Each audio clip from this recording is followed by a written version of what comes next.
राम राम जी सभी ने। आप सभी को हैप्पी दिवाली, छोटी दिवाली की शुभकामनाएं। भगवान धन लक्ष्मी और माता रानी आप पर सभी पर कृपा करे। जय श्री राम, जय सिया राम। मैं आपको रामायण का अध्याय सुनाऊंगी हर रोज एक। आज मैं सुनाऊंगी अध्याय नंबर 1।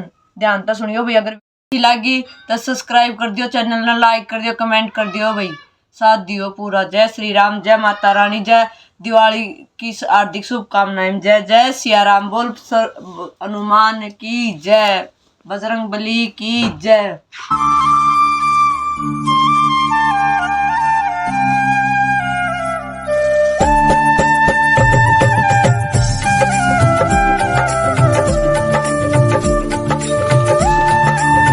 अध्याय नंबर 1। राक्षसों का अत्याचार एवं धरती माता की प्रार्थना। त्रेता युग की बात है। दैत्य वंश रावण, कुंभकर्ण, विभीषण नाम के 3 भाई थे। रावण के 10 सिर 20 हाथ थे। कुंभकर्ण का शरीर पहाड़ जैसा विशाल था। उनकी ताकत भी उसके शरीर की तरह प्रचंड थी। एक बार तीनों भाइयों ने मिलकर कठोर तपस्या की। उनकी तपस्या से प्रसन्न होकर ब्रह्मा जी ने वर मांगने को कहा। रावण बोला, पितामह, मैं तो बंदर और आदमी को छोड़कर किसी से न मारा जाऊं। ब्रह्मा ने उसे मनचाहा वरदान दे दिया। रावण को विश्वास था कि मनुष्य और बंदर तो उसे मार नहीं पाएंगे, इसलिए एक प्रकार से वह अमर हो गया। कुंभकर्ण वरदान में इंद्र का पद मांगना चाहता था। ब्रह्मा जी ने उसका विशाल शरीर देखा। वे सोचने लगे, यह राक्षस रोज भोजन करेगा तो पृथ्वी जल्दी उजड़ जाएगी, फल फूल अनाज का सब समाप्त हो जाएंगे। ब्रह्मा जी के कहने से सरस्वती माता ने उसके सिर मति फेर दी, इसलिए वर मांगते समय इंद्रासन के स्थान पर नींद्रासन मांग लिया। इस कारण वह 6 महीने सोता और केवल एक दिन जागता था। छोटे भाई विभीषण भगवान के भगत थे। उन्होंने भक्ति का ही वरदान मांगा। मैं नाम के दानव ने अपनी बेटी मंदोदरी का विवाह रावण से किया। रावण के बेटे मेघनाथ ने उग्र तपस्या से अनेक सिद्धियां प्राप्त की थी। रावण के सभी बेटे पोते सेवक दुष्ट अत्याचारी थे। रावण ने एक दिन समुद्र के बीच में त्रिकुट पर्वत पर बसी हुई लंका नगरी को देखा। वह एक बहुत सुंदर सोने का महल था। उसमें ढेर सारी चमचमाती सुंदर मणियां उजड़ी थी। यह यक्ष जाति के लोगों का बसेरा था। रावण के मन में लालच आ गया। उसने अपनी सेना सहित चढ़ाई करके यक्षों को खदेड़ दिया। वह अपने परिवार और सैनिकों के साथ वहां रहने लगा।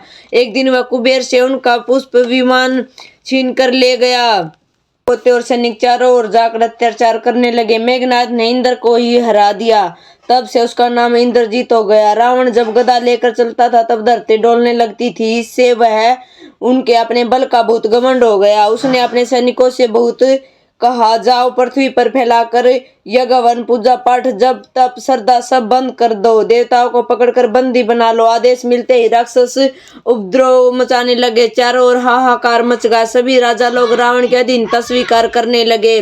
कहीं भी धार्मिक कार्य का पता लगते ही उनके सैनिक वहां ईंट पत्थर मांस रुद्र आदि बरसाने लगते थे। धार्मिक स्थान की पवित्रता नष्ट कर देते थे। वे भक्तों के गांव में आग लगा देते थे। इस प्रकार धर्म का क्षीण होता देख पृथ्वी व्याकुल हो गई। उपद्रवी राक्षसों का अत्याचार यह सह नहीं पाया।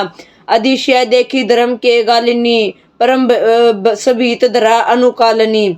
धरती सब की माता है। निर्दोष प्राणियों पर अत्याचार देखकर वह बहुत दुखी हो जाती है। वह गाय का रूप बनाकर मुनियों और देवताओं के पास गई। वे सब भी दुखी थे, अतः सब मिलकर ब्रह्मा जी के पास गए। ब्रह्मा जी ने कहा, भगवान इसी विपत्ति से हम सब की रक्षा कर सकते हैं। धरती माता ने पूछा, पितामह, हम लोग भगवान को कहां से और कैसे खोजें? तब कोई वैकुंठ जाने तो कोई अक्षीर सागर में भगवान से मिलने की बात करने लगे। उसमें शंकर जी बोले, भगवान तो सभी जगह एक समान रूप से वायु में भी हैं। वे सभी दिशाओं में हैं। वे हर समय उपस्थित है, लेकिन वे प्रेम के प्रति प्रकट होते हैं। जैसे लकड़ी में छिपी आग रगड़ने से नहीं निकलती है, उसी प्रकार सच्चा श्रद्धा से पुकारने पर भगवान सामने आ जाते हैं। हरि व्यापक सर्वत्र सामना, प्रेम ते प्रकट होई में जाना। यह सुनकर सभी लोग गदगद मन से भगवान की प्रार्थना करने लगे। सामूहिक प्रार्थना से खुश होकर भगवान ने आकाशवाणी की। भगवान ने कहा, आप लोग यह भय छोड़कर अपने अपने स्थान को जाए। मैं राक्षसों का विनाश करने हेतु अवतार लूंगा। मैं राजा दशरथ और रानी कौशल्या के पुत्र के रूप में धरती पर आऊंगा। इस प्रसंग से सामूहिक प्रार्थना की शक्ति का पता चलता है। सच्चे मन से की गई भगवान की प्रार्थना हमेशा अच्छा फल देती है। जब समस्या देश और समाज की हो तो प्रार्थना भी एक साथ मिलकर करनी चाहिए। मिलजुल कर किया गया हर शुभ कार्य सफल होता है। बोल सियावर रामचंद्र की जय। सियावर रामचंद्र की जय। हनुमत हर हर हर महादेव। सियावर रामचंद्र की जय। भाई सब रामायण पढ़ा करो, अपने बच्चा ने भी पढ़ाया करो। बहुत बहुत अच्छी बात है भाई रामायण पढ़नी।